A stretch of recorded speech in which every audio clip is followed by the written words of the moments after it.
major upset, major concerns. The New England Patriots pull off the upset against the New York Jets, but at what cost? We are going to break down this all here on Patriots Digest with your host Keenan Warner, and we need to grow this community here. We need to make sure that all Patriots fans stick together, and that's what we're trying to do, provide all of a Patriots community here at Patriots Digest. Hit that subscribe button and be a part of this Patriots community. But we shocked the world. I mean, the Jets coming in, Davante Adams, Garrett Wilson, Breece Hall. They got their mojo back. They beat us 24-3 the first time. Doesn't matter. We go out there and we show and prove why, regardless of whatever's going on, we still have the capability of beating the Jets. And that's all that matters in Patriots Kingdom at this moment in time. But there are a lot of takeaways from this. And there was an article breaking down the takeaways from this game. Christian Gonzalez did erase Davante Adams. We're about to get into that more. And there's other takeaways from this game, and we're going to dive in to all of those takeaways. First, Christian Gonzalez says, bye-bye now. Davante, you're cool, you're good, but no. So they obviously got together, Davante and Aaron. They thought it was going to be Green Bay 2.0. They got Nat Hackett as the quarterback coach. They got Alan Lazard there, though they think it's going to be the same thing. And it hasn't been so far. You get the first game against the Steelers, and then you get Christian Gonzalez, that seatbelt treatment to Davante Adams. When Gonzalez was guarding Adams, pitched a shutout. 0 catches on 4 targets when in coverage, with 1 pass breakup on a crucial red zone 3rd down. Obviously, they tried to get out of their funk with this trade, and Adams for the entire game, 4 catches for 54 yards. Longest catch of the afternoon came on the last play of the game where the Patriots were allowing the pass over the middle on purpose.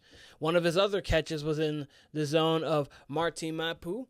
But doesn't matter. When you've got Christian Gonzalez, that seatbelt treatment works. Then the Patriots do have a lot to be proud of here. I mean, you've got Drake Maye going out. You've got the future going out of the game, and he was looking good too. That first drive orchestrated, showing his legs, showing the athleticism, something we haven't seen in New England. I mean, of course, we had that 1 year with Cam Newton, but otherwise, Brady, I mean, we saw a little bit of it when he decided to hit Brian Urlacher with the "ay" and get him with that, but otherwise, we didn't. I mean, Drew Bledsoe wasn't moving like that.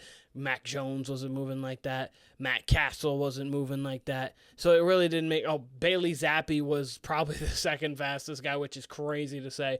But otherwise, Drake Maye's moving, and I love to see it because in today's NFL, that's what you need. You need to be able to push the ball down the field. You need to be able to make good decisions, and you need to be able to move. But the Patriots showed that they do have fight. Jarrod Mayo's comments, the comments heard around the world, we're soft. All areas. He was wanting to light a fire under this group, and this group came out determined, and this group came out ready to play and ready to work. So you can't really hate on what Jarrod Mayo did have to say, even though it did send shockwaves. Christian Fourier spoke on it. You've got a lot of other players that had come out and said, I wouldn't want to be called soft. That's going to be fighting words. Okay, if they are fighting words, they wanted him to fight. Kendrick Bourne said, I thought it was a good, tough-fought win. I think that was the biggest thing. We went through adversity, and we kind of answered the bell, so that is what feels really good. It does feel really good because we know what this season is. This season is make sure Drake Maye is okay. To be quite honest with you, at this point, I've seen enough from Drake Maye. I don't need him even in the rest of the season. Like, I truly don't need him in. If they wanted to sit him for the remainder of the season, I get it. You've seen enough already. He can stretch the ball down the field. He can make plays with his feet. He understands the game. So just let him even sit behind Jacoby Brissett for the remainder of the season. They're going to put him back in, which is fine. But just to reserve his health and reserve his body, I wouldn't even mind if they just kept him there. But next point of order, the Patriots have the worst receiving core in the NFL. This is true. I mean, Jalen Polk has not been what he was supposed to be so far. He's got the drops, even though he says he's the best receiver in football with the best hands in football. You've got Kendrick Bourne, who's probably on the way out, but he's a solid receiver. Demario Douglas, solid receiver. Keyshawn Boutte, solid receiver. All of these guys are just like solid 3 to 4s on most rosters, and they are your 1s, 2s, and 3s. Hunter Henry is the guy. I mean, other than Hunter Henry, we don't really have too many reliable pass catchers on this roster. I mean, you might get something out of Austin Hooper every now and again. You might get something from these other guys a little bit, but there's not a whole lot of talent here on this roster. We need to go get another guy. One of the takeaways from this too, concerns for Drake Maye. And I'm not breaking down all 9. I took the biggest concerns here. But Drake Maye obviously is a huge concern because it's Drake Maye. It's the guy, it's the future. So the helmet-to-helmet hit on a scramble in the second quarter, stayed in the game, ended up in the locker room, was eventually ruled out with a concussion. So nothing too scary at the moment because the concussions he obviously can recover from, but it's something that you want to keep your eye on because we don't want this to be a situation where the concussions continue to happen with Luke Kuechly. He ended his career, or Chris Borland. I mean, these are middle linebackers, so they're really getting car crash hits on every single play comparatively to a quarterback, but we don't want this to be a situation where these concussions continue to be a thing and be something that we have to be nervous for. So all prayers to Drake Maye to hopefully get him back. Hopefully he can pass concussion protocol, even if he doesn't start this coming weekend against the Titans. We're just happy to hopefully have him available because that lets us know that he is healthy. The Jets are the Jets, and the Jets will jet until the Jets are done jetting, which will be never, because they are going to jet forever. Yes, the Jets will jet because that is what they do. Doesn't matter what quarterback. Is it Vinny Testaverde? Is it Chad Pennington? Is it Mark Sanchez? Is it whoever? It doesn't make a difference. Zach Wilson. It doesn't matter. Obviously, they went to the 2 AFC championship games. That was the biggest success that they've had since the 60s when they had Joe Namath. I mean, they just don't. They had Favre. It was okay.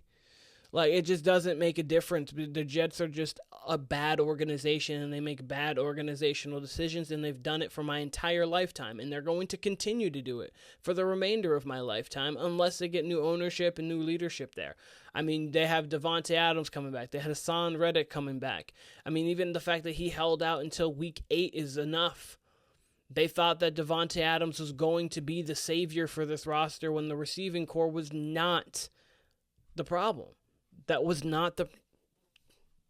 Oh, jeez, just got attacked by a fly. But that's not the problem.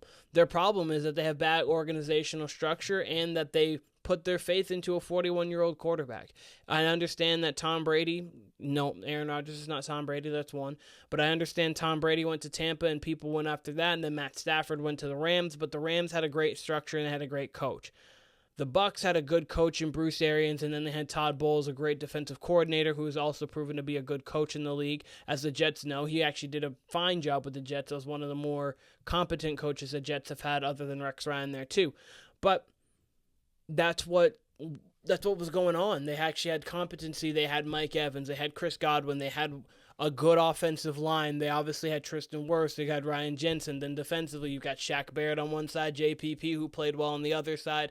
They were a bend but don't break defense, and when they got up, they could get after you because they had pass rushers, and they could get turnovers and opportunistic with Carlton Davis. They had Antoine Winfield in the secondary. So, like, that team had a lot more than this Jets team. I understand this Jets defense is good. You've got Quinnen Williams, you've got Sauce Gardner. So I understand this defense is good, and their offensive line is supposed to be good. This team's talented. It's just when talent doesn't have structure, it doesn't make a difference. The Knicks have been talented multiple times, but when they didn't have structure, they weren't good. They now have structure. Jets coach is upset. He's pissed and hurt, as he should be. We're not executing in the crucial moments, especially down the stretch. We had opportunities to win this game, should have won this game, and we didn't. So give credit to the Patriots. They took advantage of a team that didn't execute well as they can. And then we have the Jets are the same 2-6 record as the Patriots. Yes, the same record as the Patriots. You got them 2-6. You got, I think the Dolphins are 2-6, and you've got the Jets. Like, the Bills are running away with this division. Bills already won the division. So I'm sorry, and it sucks, but the Bills already have ran away with this division, and it's already over. So, like, as a Patriots fan, we're 2-6, and we're supposed to be 2-6. The Jets are not supposed to be 2-6, and they're 2-6. And last thing I want to mention on the Jets, because I love the ability to just continue to dog the Jets. Aaron Rodgers, I've been in the darkness, and you have to go in there and make peace with it. You guys are going to make peace with the fact that you're not a good football team. You're going to make peace with the fact that you guys aren't making the playoffs this year. You're going to be in the same place that the New England Patriots are. I hope you love the darkness. But it feels so good to get a win against the Jets. It truly does. But it doesn't feel good that Drake Maye was not a part of the ending of the win. Speedy recovery. Let's hope this concussion does not linger. Let's hope that it was mild, and let's hope that you are okay. Jacoby Brissett, thank you for being a veteran, the guy coming in to get this win on a big-time play late. We had the same kind of thing against the Buffalo Bills last year. Obviously, we had the return touchdown from Marcus Jones to beat the Jets in a ugly game. But you know what? Those are the games that we do the best in at this point in time. But let me know what your guys' thoughts are on the Jets loss. How do you feel about the Patriots in this win? How do you feel about the Patriots moving forward? Do you think that we have things to be excited about? And do you think that Drake Maye should be back into the lineup? Do you think he should be inserted back into the lineup, or do we sit him for the year because we know what we got in him and we let's go get him some help? But this has been Patriots Digest with Keenan Warner. I appreciate all of you guys, and I will see you guys very soon.